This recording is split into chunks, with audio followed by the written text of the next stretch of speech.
Good afternoon and welcome to another episode of The Block. I'm Grace Remington, filling in for Emily Proud with Carl, Reed, and Blake Brockermeyer right next to me. And guys, Thursdays are always fun because we get to make our game picks.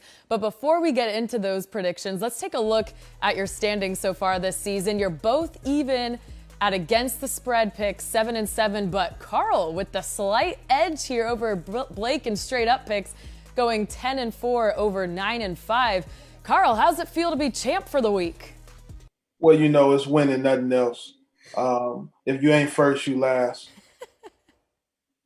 That's the spirit. And look, you're both making money, so that's really what counts here. All right, let's get into our picks, though, and let's start with the big game on CBS. Auburn hosting number 22 Penn State. The Nittany Lions favored by 3 points, so the Tigers, a rare SEC home dog here, but for all the questions surrounding Auburn, they're pretty steady at home against non-conference opponents. Listen to this. In their last 47 of these types of games, they are 46-1. That only loss coming to a Deshaun Watson-led Clemson team in 2016, 19-13, if you remember that one. But perhaps the more useful stat here, in the last 17 home non-con games, Auburn is 9-8 against the spread. Carl, how do you see this one shaking out?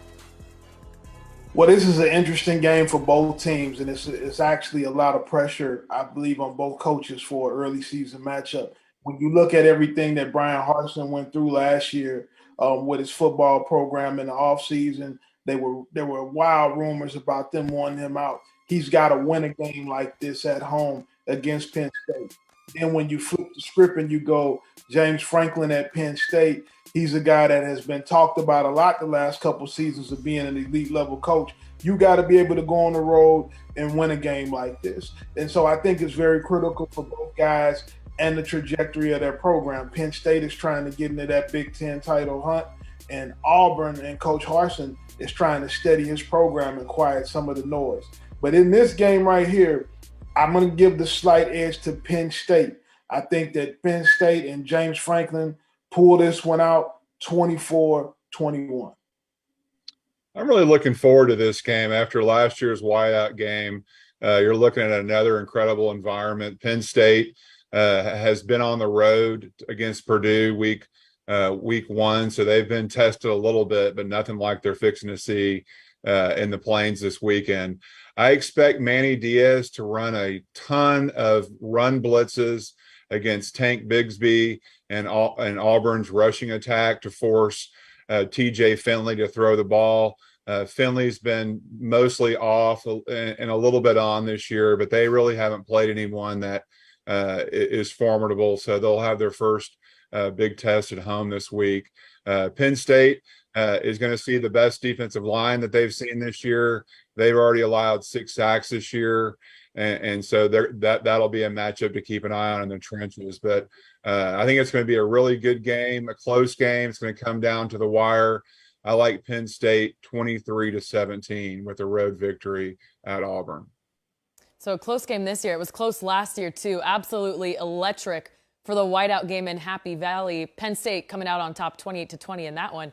And Auburn trying to get revenge. All right, a top 25 matchup in College Station between number 13 Miami and number 24 Texas A&M. The Aggies favored by 5.5 here. Now, a lot of people excited about Miami, but I'm not quite sure if they've arrived yet. So it's really a chance for Jimbo Fisher to bounce back after the upset loss to App State. Blake, where are you putting your money here? I'm going to back the Aggies. It's a tough spot to be in, but I think that their backs are against the wall. They're going to have a huge home field advantage playing at night at Kyle Field. The Texas A&M crowd will be something that Miami has never seen before, or at least in a very long time. It makes a big difference. And Tyler Van Dyke behind his offensive line are going to have a lot of trouble with the snap count and hearing what's going on. So that will be a factor in the game. I look for Texas A&M to maybe take a few more shots this year or this week with Haynes King. I expect Max Johnson to maybe get some snaps as well. They get their center Bryce Foster back on their offensive line. Devon Achane, I think, is going to have a big game running the ball against Miami. But I think it's going to be a really close game. I think it's going to come down to the end. I think special teams and defense will be the difference in this game. And I think Texas A&M pulls it out 27-21, and they get back on the right track facing Arkansas next week at Jerry World. Everybody in South Florida, Blake, wants the Miami Hurricanes to be back. Everybody's excited. Coach Cristobal is there, and I do believe early on he has the program going in the right direction, especially with a special quarterback like Tyler Van Dyke. But I would slow down a little bit. Miami's going to be good again, but they're not quite there yet. Texas A&M has an incredible home field advantage here. I think Jimbo Fisher is going to have his guys ready to respond. He's been widely criticized this past week. Texas A&M will play lights out on defense in front of their home crowd. They're going to beat the Miami Hurricanes 30-24. Carl, you mentioned it. All of South Florida wants Miami to be back. I think everyone, well, maybe not everyone, but college football in general is better when Miami is back. And, you know, if anyone can bring back the swag of that era, I think Tyler Van Dyke can do that. I was reading an article about him. He says he would rather play in a road environment where the boos are raining down all game instead of a comfortable home environment. And remember, he beat a ranked NC State team and a ranked Pitt team on the road last year. So he could pull it off this time too. All right, next let's go out west. The Lincoln Riley era off to a hot start at USC. And for me, guys, getting past Stanford last week was the first real test for Riley here. I don't think the score is really indicative of how that game went because Stanford played them down for down, but just couldn't convert in the red zone. But now you have a Fresno State team coming in that's capable of putting up a lot of points. The total shows that. The total points for this game set at 74. So, Carl, what do you see happening here? USC is trending in the right direction. Caleb Williams doing a great job. The Lincoln Riley era is in full swing. Fresno State is a good upstart coming in at 1-1. But I think USC is really about to hit their groove. They should be able to be fine in most of their games down the stretch. I do know they're going to have a tough test later on in the season in Utah. One of the questions coming into the season for USC was, did they have the defense to go with their offense? And I think that they have to show it in a game like this. Fresno State is a team that a place like USC should be able to go in there and dominate the football game. I'm going to go with the USC Trojans here, 42-14. Well, all eyes are on the quarterbacks, Jake Haener and Caleb Williams. Jake Haener's been lighting up the scoreboard, throwing for a lot of yards this year, as Caleb Williams as well. But my eyes are on Jordan Mims, a running back at Fresno State. He's had a really solid year. I look for him to add some balance to Fresno's offense. USC's run defense under Alex Grinch right now is number 106 in the country. And so Fresno State, I think, is going to get some points, get some yards. I think it's going to be a very high-scoring game. I do have USC winning 48-34. And like Carl said, I think USC is starting to hit stride. And I think even though I think Fresno State is going to give them a little bit of more of a test than some people think. Blake, you mentioned quarterback Jake Haener. He grew up in the Bay Area but was not recruited by USC. What's that do for a quarterback's motivation, finally getting the chance to be like, hey, this is what you're missing? Well, it's going to motivate him even more. I mean, he's proven it now for a couple of years. He beat UCLA last year. He gave Oregon State a scare last week. He's played against some of these big Pac-12 schools and had a lot of success. He has a chance to be drafted as an NFL quarterback after this season, and he's going to bring his A game. I can promise you that. This will add a lot of fire to him, and he's a great player. Okay, so Blake's predicting some firepower on Fresno State's offense, but Carl, you are predicting them to only score 14 points. Why is that? Well, I think USC is trying to get into a championship mindset, and Alex Grinch has a defense that they have been giving up some yards on the ground, but they're just getting adjusted to his system, and they're working on getting better and better every week. If you want to be a real national championship contender, you have to show up defensively, and you have to be able to dominate games like this. And so a big part of that is feeling like USC is ready to take the next step, and we'll see on Saturday. All right, over in Lincoln, Nebraska is in crisis mode after firing head coach Scott Frost. The Huskers hosting sixth-ranked Oklahoma, a revival of this old Big 12 rivalry that we've all been missing. But we're still not sure what kind of a team the Sooners are. Last week, they were up 7-3 at halftime against MAC team Kent State, then barely missed a cover in a 33-3 win. Nebraska here is an 11-point underdog, but these players may have some newfound motivation playing for interim head coach Mickey Joseph. Blake, how's this game going to shake out? Well, it's like you said, it's Oklahoma's first real test. It's their first road game as well. I expect a high-tempo offense led by Dylan Gabriel. Lots of RPOs. They like to spread the ball around and throw it to a lot of different receivers. Eric Gray, I expect to have a big game on the ground. Nebraska's defense has not been up to standard this year. Nebraska is allowing 49% conversion rate on third down, which is going to be a problem for Oklahoma, especially if they're going fast. So Nebraska is going to have to take some chances. Anthony Grant has been a fantastic running back this year for them offensively. He's going to have a big game. They're going to have to throw the ball around a little bit more than they have been. But I think Oklahoma is going to be too much for them. I get Oklahoma 42, Nebraska 24. When I look at what's going on right now in Nebraska with Mickey Joseph taking over for the program, the players seem to be prepared to rally around him. And I think the Nebraska Cornhuskers are going to come out with a lot of energy at the beginning of the game. I think they're going to come out ready to fight. Brent Venables, though, and the Oklahoma Sooners have to be the favorite going into this game, even though it's Venables' first year as well.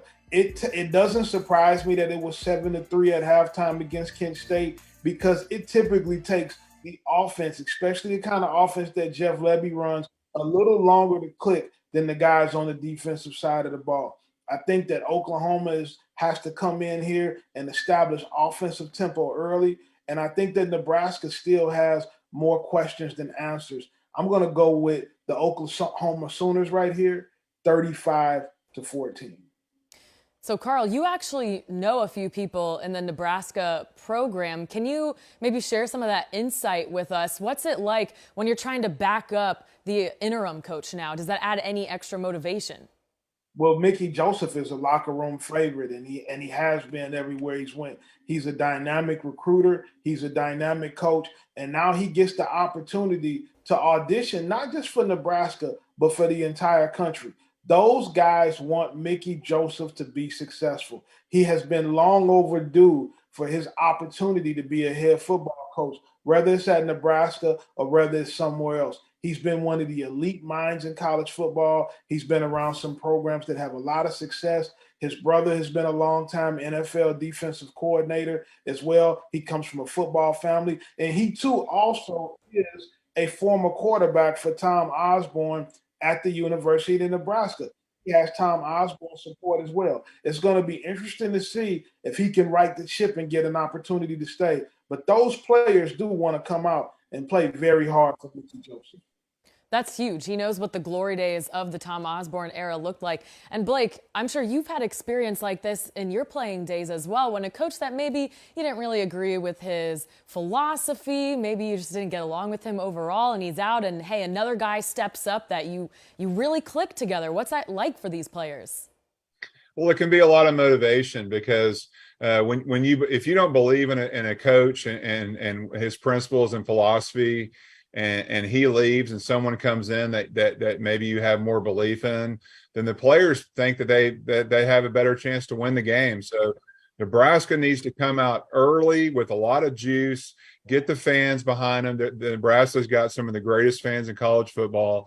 If they can start off hot, get some momentum early, then I think that they can give Oklahoma a run for the money. But if Oklahoma comes out quick, scores on the first drive, Nebraska turns the ball over, goes 3 and out, then it could be a long day. So Nebraska needs to bring the juice, get the fan support behind them, and then anything can happen, because it's college football and it's going to be a great environment in Lincoln.